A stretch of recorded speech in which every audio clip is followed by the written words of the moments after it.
চাঁদপুরের মেঘনা নদীতে চরে আটকা পড়া যাত্রীবাহী লঞ্চ থেকে ১০৪ জন যাত্রীকে নিরাপদে উদ্ধার করেছে কোস্টগার্ড।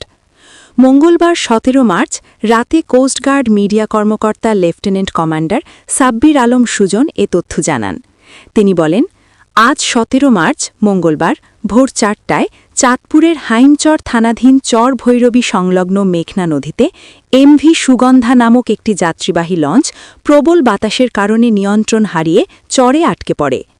এ সময় লঞ্চে থাকা এক যাত্রী জাতীয় জরুরি সেবা নম্বর ৯৯৯-এ কল করে সহায়তা চাইলে বিষয়টি কোস্টগার্ড অবগত হয়।